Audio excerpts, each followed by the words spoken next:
Today on the show, Matt Groening invited himself over for the holidays, so we're heating up some spit coffee, and there's Thanksgiving slig in the stove with all the trimmings, folks. We're talking Futurama. Do you take your spit coffee black or milk, sugar? Oat milk? Do you have oat milk in your spit coffee? Yeah, we've got oat milk. Okay. Do you happen to have oat spit also? Yeah, oat spit. You chew up some oats and then you just like let it sit for a little bit and then you... Yeah. Yep. Perfect. Yum. That's how I prefer it. I know I'm being a bit high maintenance with my spiced coffee here, but thanks for accommodating. Can I get it with 6 pumps of caramel latte spit, please? 6 pumps? 6.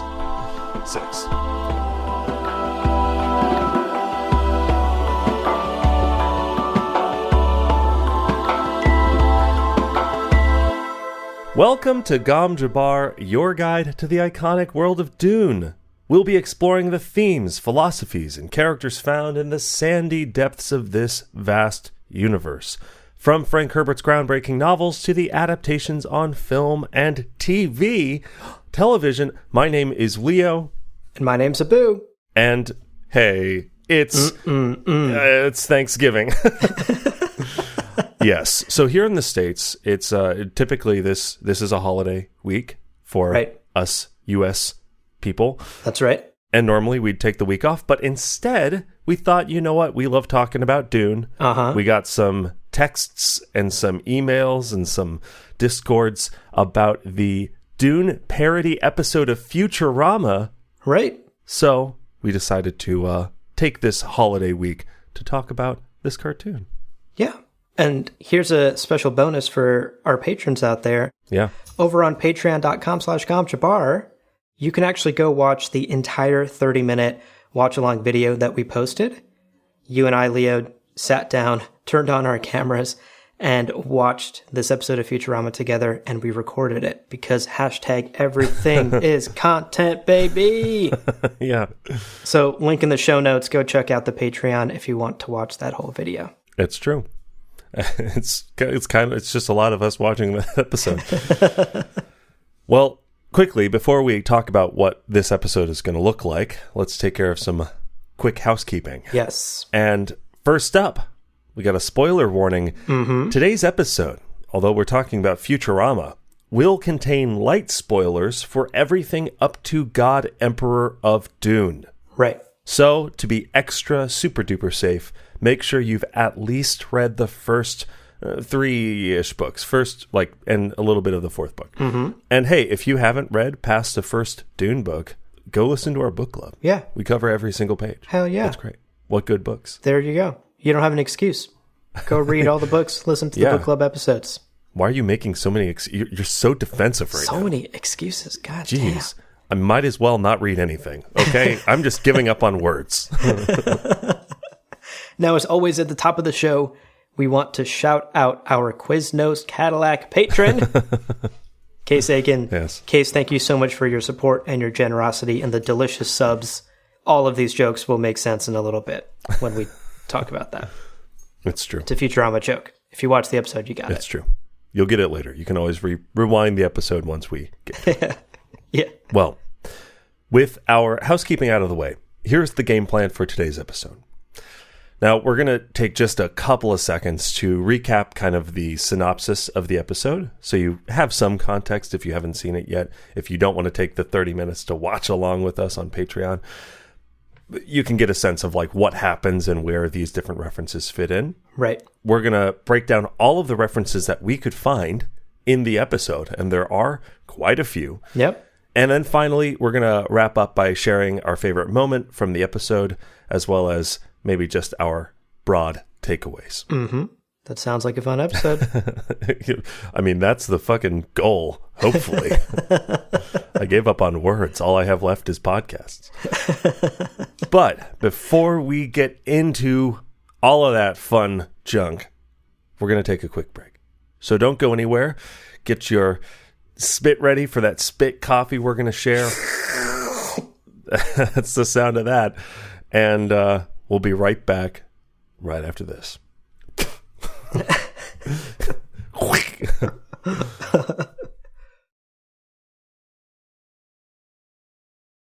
Welcome back, folks. let's briefly talk about this Futurama episode, just in case you haven't watched it, before we get into the Dune references in said Futurama episode. So here is a very, very quick synopsis. The episode focuses on Turanga Leela's pet Nibbler, who is sort of a cat, sort of a dog from what I picked up, mostly an alien. And Nibbler is having some recent health issues. He's got worms, and they're eating away at his little alien super intelligence because he's super smart. Right. But the worms are making him dumb. Oh, no. Now, the solution, of course, is to use a shrink ray and battle the worms that are seemingly located in Nibbler's litter box. Every time he uses the litter box, he gets reinfested by these worms. We got to go to the source and take them out. Yeah. By the end of the episode, it's discovered that the worms themselves are actually suffering a parasitic infestation. And once that is resolved, Nibbler's super intelligence will return and he won't be sick anymore. That's sort of the plot twist of the episode. And so in a short 22 to 24 minutes, our heroes do just that. They help the worms. They save Nibbler and his intelligence. And the episode ends on a happy note. Everyone is back to the status quo, which is the case with these kinds of shows. Yeah. Short, sweet, and a lot of excuses to throw in Dune references. Yeah, it's true. I mean, most of the plot was just like excuses to do more Dune references. Yeah. Definitely. So actually, speaking of, let's take a look at what they managed to include. And genuinely, I think for Dune fans, there were certainly maybe a dozen you caught. There were more that started revealing themselves as we were kind of sifting through the episode. So I'm excited to share what we've discovered. Yeah. And let's start with the iconic one, Leo. Yeah. Spice melange. Drug glitter. Drug Orange glitter. Drug glitter. Nose numbing crystals. So throughout this episode, we see some peculiar qualities about the sand that's in Nibbler's litter box. It's not your average litter box sand that you or I might use for our cats. Right. We're told that his litter box contains, quote, precious sand with essential minerals from his home world, end quote. Right. And that should set off a couple of bells for Dune fans out there. Precious minerals in the sand from his own world. Now, throughout the episode, we see a couple of instances of people ingesting this sand, and it has an effect on these people that many of us might be familiar with if we know anything about Spice Melange. The characters will have weird, trippy visions. It'll give them hallucinations, and in general, they will start acting high. Yeah. Whenever they ingest some of this Nibbler litter box special sand from his homeworld. Yeah. Spacing Guild member John getting high right with them. Yep. I did love the just Zoidberg, I'm going to bedazzle my lungs as he inhales that's his justification. Oh, okay. Delightful. That joke didn't make sense to me in the moment. I'm glad you explained it to me. Yeah, he just wants to bedazzle his lungs. That was the entire reason he took the deep breath of drug dust. Love it. We all have our reasons. Yeah. Now, something else interesting I wanted to note about the spice and the sand in Nibbler's litter box is when the characters use it, their eyes visually turn orange. Normally the character eyes are white on the show. And this, to me, is a clear reference to the eyes of the Abad. Naturally, I mean, from the book, the eyes of the Abad are blue, not orange. The blue within blue eyes of the Fremen, of the deep desert, and the people that consume spice. But spice in its unprocessed form is orange. It only turns blue when it's processed and distilled. So yeah. That's a fun little reference. That orange-blue difference is something that catches Dune fans all the time. And so I appreciated that they chose a color. They were just like... They chose a color. They chose a color. But it's still a cool reference. For sure. Very intentional reference, Totally. Well, the next element that we wanted to highlight is the Fremen themselves. And in the Futurama episode, upon arriving in the desert of the litter box, our cast of intrepid heroes meets some dung beetles who explain they're not dung beetles. Oh. Quote, it's pronounced Dung. The G is almost silent. End quote.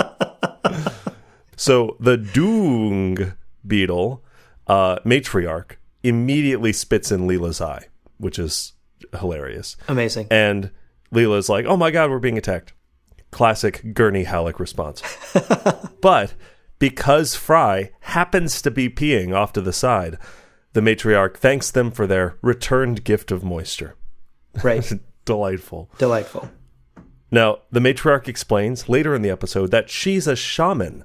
So kind of a Reverend Mother or like Sayadina. Mm-hmm. She is a guide to the Dung beetle culture.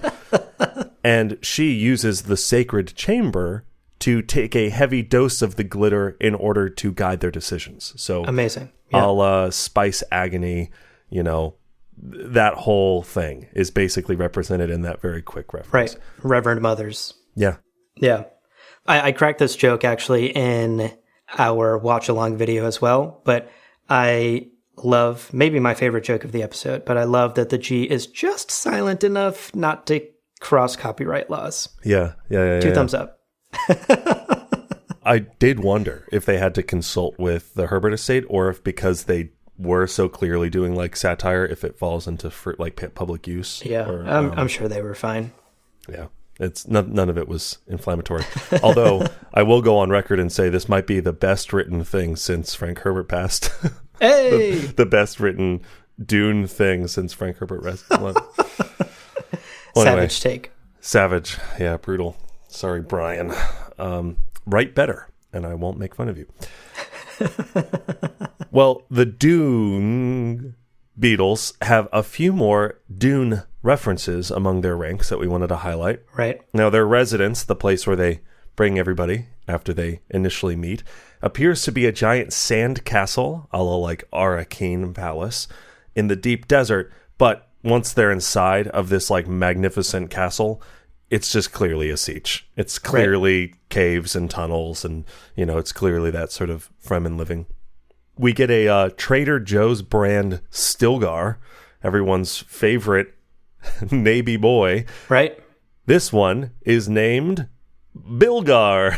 Love it. Quote, Bilgar is our second best guide. Our best guide got eaten by a sandworm. Listen to him closely and do most of what he says. End quote. Delightful.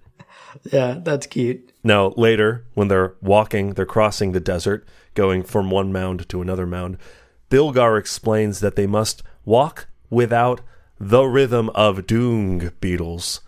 Otherwise, they'll attract the giant sandworms who are attracted to the rhythmic walking of dung beetles. Yeah. So he says, whatever you do, don't walk like a dung beetle. A lesson that all Dune fans know well. Yeah. Walk without rhythm, don't attract the sandworm. Indeed. And then he even uses a pounder, which is effectively a thumper, to attract the sandworm because it replicates the sound of walking, the rhythm of walking. Right. Also sets up the stupidest joke in the fucking episode, which was Bender saying, my grandfather was a pounder. And then as they're running from the sandworm, he goes, I guess that makes me a quarter pounder. And I was like, boo! Hamburger joke. Okay. That one also went above my head. I don't remember that joke. It's fine. Well, let's talk about quote-unquote Arrakis itself in this episode. Yeah. Because the litter box, obviously, is an analogy for Arrakis. It's silly and playful, but there are some fun parallels here and some fun references that we wanted to call out. Mm-hmm. First and foremost, the litter box, aka the desert, is home to a variety of animals, and some of these appear to be clear references to fauna within Dune that we know about. Right. First of all, we see pygmy hyena moles, which is a potentially gross reference to Muad'Dib. Yeah. The kangaroo mouse that we see in the film, that we know about in the book, that we've talked about on this podcast. This is probably a reference to the little mouse crossing the desert.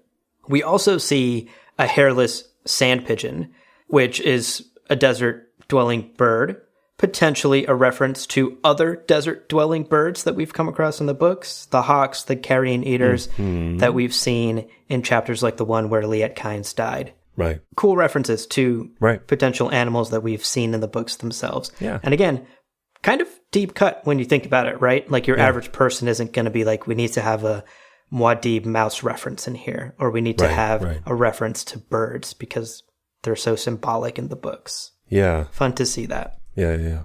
Now, finally, this one is a bit more on the nose, but there is this ornithopter-like vehicle called the Roachthopters in the episode. Subtle. Yeah. That the Dune beetles use to travel. Right. And what's fun about this is that it is practically lifted exactly from Denis Villeneuve's film. Yeah. There's a lot of sort of visual references and visual gags from Denis' version of Dune. And this is one of the more clearer and on-the-nose ones. The Roachthopters look exactly like the ornithopters from the movie. Yeah. Yeah, they've got, it's funny, I mean, obviously the wings are there, but there's also the telescoping ramp. Like when the Roachthopter arrives toward the end of the episode, it has the same type of ramp that we see like Timothy Chalamet and Gurney Halleck hanging off of in that like iconic shot over the sandworm. Yeah, over the Very, very sandworm, cool. right. And actually, speaking of the sandworms, let's talk about the sandworms. Yes. You can't have Dune references without giant sandworms. I think at some point we talked about like references to Dune in popular media, and a lot of them tend to be giant space About worms. the worm. Yeah. About the worm. Futurama doesn't disappoint. One is naturally attracted to the enticing rhythm, the sick desert beats of Bilgar's Pounder. What a stupid sentence. The team is armed to confront this worm, right? Professor armed them with weapons to fight the worms, and the weapons, these rifles, fire, quote, deadly rounds of liquid ivermectin, end quote. So, okay, ivermectin, right, it's a medicine for pet parasites. Yeah. Is probably the lethal ingredient, but I'm counting it that they could have been like ivermectin pellets, or I don't know, like a projectile or ivermectin. It's liquid ivermectin. They are literally armed with guns that shoot liquid to fight sandworms, which we know would work in Dune canonicity. Right. So pretty good. Totally. Now, mysteries compound for our intrepid adventurers when the giant sandworm, apparently a single organism, explodes into many, many worms, smaller worms. And these smaller parasitic worms, some of whom are wielding sharp knives. Oh my gosh, sharp knives. Hello. And in fact, when you look at the giant sandworm, the knives that the little worms are holding are the teeth of the sandworm. The way they drew it, they look like the teeth of Villeneuve's adaptation worm. Yes. But when the worm falls apart, you see that those teeth were in fact the knives of the little worms, which is just a delightful reference to Chris knives. Yeah. Right? 100%. Rather than Chris knives being made of sandworm teeth, now sandworm teeth are made of Chris knives. So, perfect. And then even the reveal that this giant organism is composed of smaller organisms is also really shockingly spot on within Dune lore, right? Because the giant sandworms, according to both Dune and the Dune Encyclopedia, are made of sand trout that have kind of coalesced into a single organism following a spice blow. Right. So, shockingly deep references. Shockingly here. deep cut there. Yeah. I almost think it's like, this got to be coincidence, right? Like they had to have accidentally stumbled onto some of this, right? Maybe, but the other deep cuts really make me wonder. That's true. If you're going to go deep on things like a reference to Muad'Dib, the desert mouse, Yeah. it doesn't seem that far-fetched to me to also make a reference to sand trout. I believe it. I mean, they do crazy amounts of work on these episodes. Yeah. But still, it just feels like no one likes it as much as we do. Right? Right? I don't know. I don't know. Maybe we'll turn some of that writer's room into listeners. True. Maybe they'll be like, wait a second. These two crazy fuckers caught a lot of what we were talking about. Let's talk about David Lynch a little bit, though. I know we already talked about Denis Villeneuve and how he influenced this parody episode of Futurama. The same can be said for David Lynch as well. There are a couple of small references to the more Lynch visual aesthetic from the 84 film that we wanted to shout out as well, because these also feel like deep cuts for us huge Dune fans out there. 3 quick things that jumped out to us. Number 1, the sacred chamber that the Dung beetle shaman / Reverend Mother leader uses to douse herself in spice / glitter / litterbox sand. Mm-hmm. That's a dead ringer for the Spacing Guild's Navigator Chamber, right? From the David Lynch adaptation, the very first scene in that movie is Emperor Shaddam meeting a Spacing Guild representative, and the chamber is exactly that. Right. So that visual gag is there in this episode. The second thing that stood out is our protagonists are able to overpower the worms using their high-powered rifles with the ivermectin in it, which to us is awfully reminiscent of the weirding modules from Lynch's film, right? Fusrota, my name is a killing word. Bang, bang, make my Glock, you know? Yeah. This feels like a pretty niche reference to that as well, if we're not reading too much into it. I mean, again, powerful guns brought by the protagonist off-worlders. Right. That's the thing that turns the battle, so sure. Could be. And item number 3, this one is my favorite. Item number 3 that stood out to us is for the discerning ears out there, which isn't me. I didn't catch this. You caught this. The discerning ears out there might have caught a cameo by Kyle motherfucking Kwisatz Haderach himself, McLin. Yeah. He did the voice of one of the unnamed Dung beetles in this episode, which is very cool to have Paul Atreides from David Lynch's 1984 film himself be in your Dune parody episode of your show. Yeah. That must have been very cool for the writer's room and the creators of the show to get that. Yeah. I don't want to claim full credit because I remember seeing an article where this was like the first time that Kyle MacLachlan has done a Dune thing since Dune. Okay. So it was like he returned to Dune in a fun, weird way. That's funny. And he is credited as also starring or also featuring, like he's in the credits. My best guess, because I tried to kind of compare, one of the Beatles comes forward and looks at Fry and asks the matriarch, Dung Beetle, could he be the Quiznos Cadillac? And that voice sounds very distinct. Initially, I even wrote in the script that was Bilgar, but it's not Bilgar. It's a distinct voice from Bilgar. So maybe Kyle. That might be Kyle, which the idea of the actual OG first film adaptation version of the Kwisatz Haderach, my name is a killing word. Right, having a line about Kwisatz Haderach. Is he the Quiznos Cadillac? It's like, it's just so good. So if anybody out there in listener land can confirm for us, is that Quiznos Cadillac line Kyle MacLachlan? We want to know. Tell us. Yeah. Hit us up in Discord. Hit us up.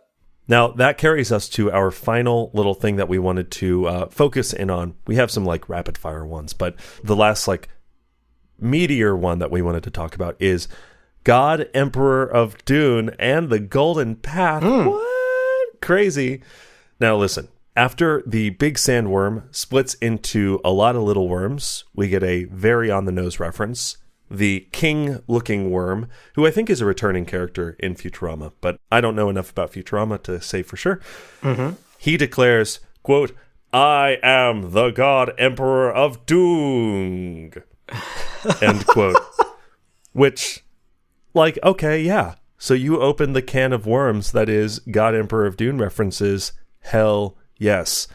And the parallel that became more clear to me as I was kind of looking at this script and thinking about the episode is in the world of Dune, Frank Herbert's Dune, we have Paul as the first Kwisatz Haderach who sees the Golden Path but can't bring himself to go down it. Okay. And we see the events of Dune Messiah because of that. Right. And in fact, it's his son, a second Messiah, who actually does then go down that golden path and whatever we see into the beginning of God Emperor of Dune. Mm-hmm.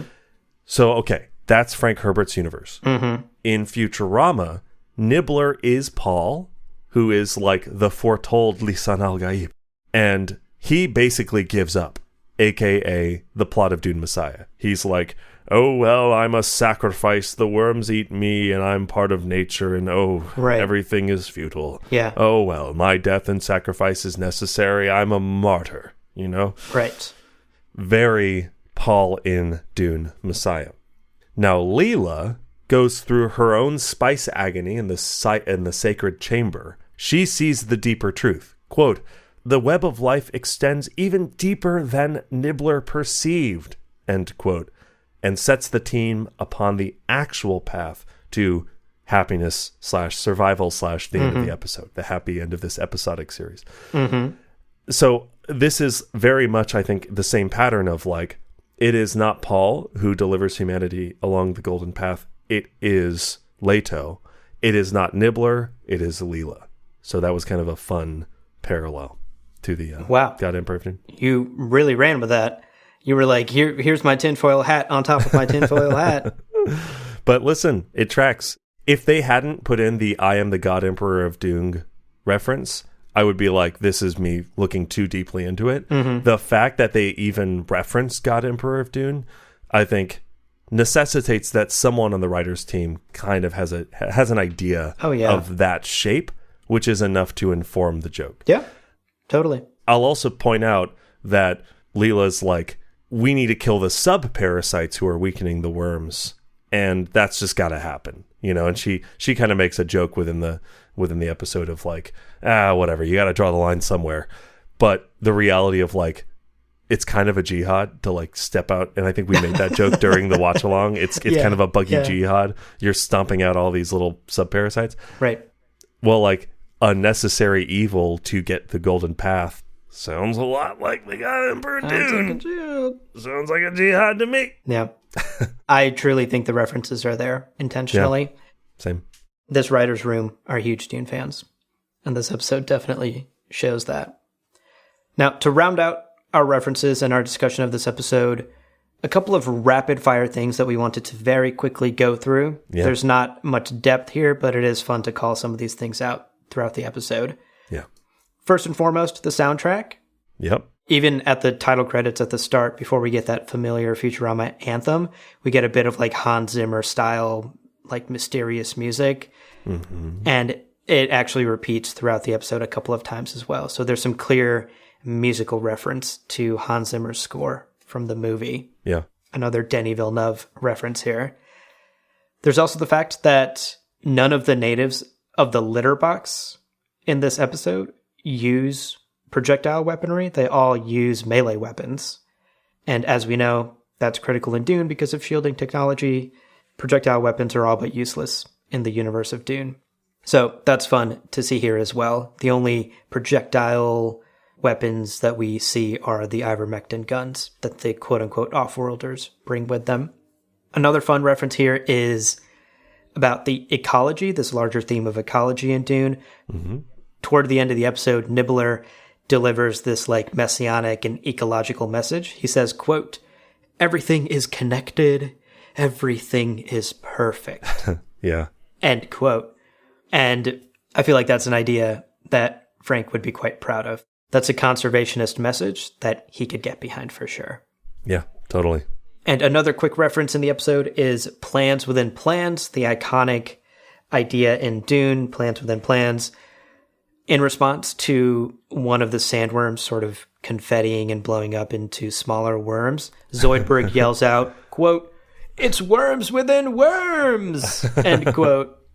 Yeah. And then that kind of comes back again later in the episode when Leela says, quote, there are levels within levels within levels. That's too many levels, end quote. And not only is that a reference to plans within plans, of course, but I feel like that also echoes many people's first experience reading Dune for the first time. Too many levels. Indeed. Well, and that basically covers a lot of what we discovered in looking through this episode. Naturally, if you out there in listener land caught anything we missed, hit us up, send us an email, gomjabarpodcast@gmail.com. We'd love to hear if there were any references we missed. Definitely. And as we wrap up, as we always do, when I ask the question, what did you think, Abu? And in addition to what did you think just broadly about the show, was there a moment that sort of sits as your favorite moment from this episode? Okay, I'll start with what did I think in general, and I'll say that it wasn't bad. Sure. Especially for my first Futurama episode. I mentioned this in the watch-along video, but I have never seen Futurama in my life, and so this was literally my first ever experience. And it was fun to see the Dune references. It's clear to me, at least, that the writer's room has read more of Frank's books than Brian Herbert and Kevin J. Anderson have. They actually made it through God Emperor of Dune, it sounds like. Uh-huh. All in all, though, just sort of zooming out, I don't think I'm particularly sold on Futurama as a show based on this one episode. It's not particularly my kind of humor, unfortunately. Sure. I found it to be very sort of ADD, like it was just like jump cutting everywhere constantly from scene to plot point to plot point. And a lot of the humor seemed to be like sort of, I'm a quarter pounder, like quick gags just played for laughs. Yeah. And that's, nothing against it. Not my kind of humor. Doesn't really get me. Doesn't tickle the funny bone for me. Right. What did tickle the funny bone for me, though, was Bilgar. So I'll say I think the scenes with Bilgar, and particularly the shaman's advice to follow most of what he tells you to do. That did get me to chuckle for sure. And I found the Bilgar character to be quite silly. So I'll say that was my favorite part of the episode. Pretty good. What about you? What are your thoughts? Yeah, I think it was fine. It's not the funniest episode that I've ever seen of Futurama, but it's still fun, and I definitely have watched quite a bit of Futurama. Certainly, I think, closer to my sense of humor. But it was mostly, this episode was just fun to see elements of Dune animated. It could have been a lot funnier, but it was still fun. Mm-hmm. And ultimately, I just want to highlight the fact that we're fucking seeing Dune stuff animated. We are seeing Dune references animated. Great point. What a great time to be a Dune fan. Never a better time. Literally. We had Brian and Kevin books for 15, 20 years, and now we're having Futurama references and Villeneuve, and it's just such a good time to be a Dune fan. My favorite moment is probably the Quiznos Cadillac. It's super low-hanging fruit, but that whole moment plays out in such a funny way to me. Yeah. Where the music, the setup of, could he be the Quiznos Cadillac? And then the shaman's very quick, nope, and closing the book. Right. Delightful. Love it. And it just rolls off the tongue. You and I have been cracking that joke since watching that episode, Yeah. It's also funny because I looked up a transcript of the episode, and it looks like they spelled Quiznos Cadillac Kwiznos versus the restaurant brand. So again, dodging lawsuits and dodging litigation left and right, like Neo in the fucking Matrix. They're just weaving those bullets. It's great. I'll also point out tinfoil hat time. So okay, Dung Beetle prophetic text. Mm-hmm. She turns the book, and we see an illustration of Nibbler, but he has blonde hair and blue eyes. And initially, this moment kind of caught me off guard, and I was like, "Why? Why is that the joke? Like, for as well researched as all of this is, why? What is this reference? What is this joke? We know a lot about Dune. Paul is not a blonde hair, blue eyed person. So, like, what is this reference? Yeah. So, two things. First, I looked up the characters on the left page that seem to be like text, and it says Dung Messiah at the top of the page, which is kind of funny. Fun. But the rest of the page seemed to be gibberish, and even by the alien texts of Futurama. So if you out there in listener land know of a way to like translate that, or if it's just gibberish, let us know. Again, maybe we should reach out to people from the show and be like, hey, is there a cipher? We should give it to us. And if not, tell us so that we can not waste time on this. Yeah. But then the other thing is, with this blonde hair, blue eyed thing, my opinion, my thought is that this is a reference to Lawrence of Arabia. Okay. And the sort of why would Lawrence of Arabia have a reference within this episode is because in broad strokes, Dune's narrative shares some commonalities with that classic story. In fact, if you Google Dune and Lawrence of Arabia, there are hundreds, it seems, articles comparing the two, saying Lawrence of Arabia walked so that Dune could run. People are saying Dune is just Lawrence of Arabia in space. Oh, wow. The two are often compared. And I think for many of us who understand more the themes of Dune, Dune is not about Paul saving the Fremen. In many ways, Paul's involvement with the Fremen dooms them to a much worse outlook. But they do get paired up a lot. And then I Googled Lawrence of Arabia, which I've never seen, in all honesty. And the protagonist of Lawrence of Arabia is like super blue-eyed, blonde-haired. So I was like, oh yeah, maybe this is a reference to when you're talking about Dune in 2023 and talks of white savior stories. Lawrence of Arabia gets brought up, at least in a lot of the conversations I've seen. So yeah, maybe that's it.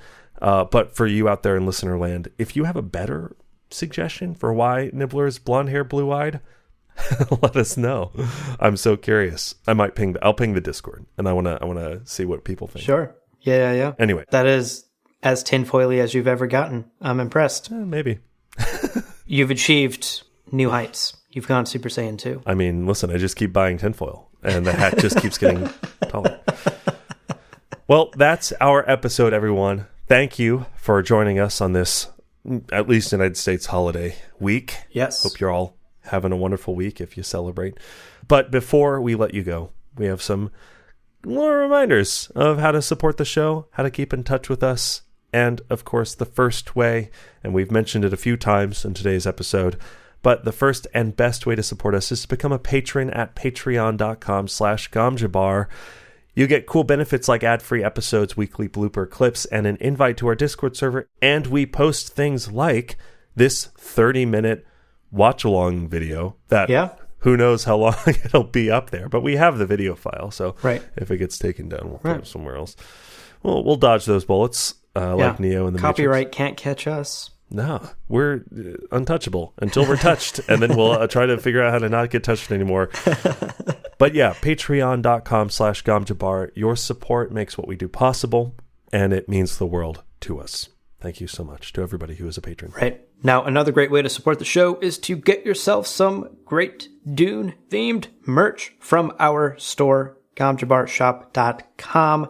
It's the holidays. You need to get people gifts. Don't bother with getting them anything they want. Get them Dune merch instead that they may or may not have asked for. gamjabarshop.com. We've got art, apparel, mugs, a tote bag. Check it out. Get yourself something nice. Get your loved ones something nice. And support the show. Yeah. Talk about dodging legalese, dodging copyright laws. And finally, we love to hear from you. So whether you caught something we didn't catch in the episode, if you have a theory about blonde hair, blue-eyed Nibbler, if you can translate that alienese text for us, email us, gamjabarpodcast@gmail.com. We love to hear from you. Yeah. Maybe if you've got a cartoon that you think should do a Dune reference, let us know what cartoon you think would do that well. And, of course, you can also just send us your comments, your questions, your concerns, pictures of your pets, whatever you want. gamjabarpodcast@gmail.com. That's right. And I don't know about you, Leo, but my slig was delicious. Oh. Dare I say, the tastiest Thanksgiving slig this side of heaven? The universe? Heaven, what's that quote? Heaven. Yeah. This side of heaven. Do you like your slig with cranberry sauce? Cranberry sauce. You know, I'll say I'm partial to cornbread, which has nothing to do with sligs. That's just a Thanksgiving take. Sure. Cornbread is great. I fucking love cornbread. Yeah. I could eat nothing but cornbread. Yeah. I think the best cornbread has a little bit of that salty with the sweetness of the corn, the natural sweetness of the corn. Absolutely. That, like, maybe just in the crust. Absolutely. I gotta say, Southern cornbread is next level. Yeah. I feel like I've had some like Northern cooking cornbread. No. Right. For our listeners who aren't in the States, find your way to the South. Yeah. And get you some cornbread. Yeah. American cuisine gets dug all the time. Dude, barbecue? Yeah. Fucking rules. Collard greens, cornbread, sweet potato. Ugh. Although don't put fucking marshmallows in your sweet potato. Stop it. What the fuck? You haven't heard of that? You're from Ohio. You haven't heard of that? Marshmallows in your sweet potato? Yeah. People will do like sweet potato casserole with marshmallows. And I'm like, sweet potatoes are already ground candy. Like, what are you doing? These white people need to be stopped. They've gone too far. Although, as a white person, I am very team raisins. I love raisins so goddamn much. You put raisins in your oatmeal cookies? Hell yeah. I'm here for it. Wow. I know. As a not white person, I hate raisins. You hate raisins? Raisins are so good. Raisin Bran, worst cereal. What? No. Worst. I would take any brand of cereal over Raisin Bran. There's so many worse cereals than that. I'm not saying it's great, but it, God, there's cereal that tastes like glass. Better than Raisin Bran. You heard it here first. Well, listen, even Raisin Bran is better than Brian Herbert's writing. All right? Got his ass. They fucking got him.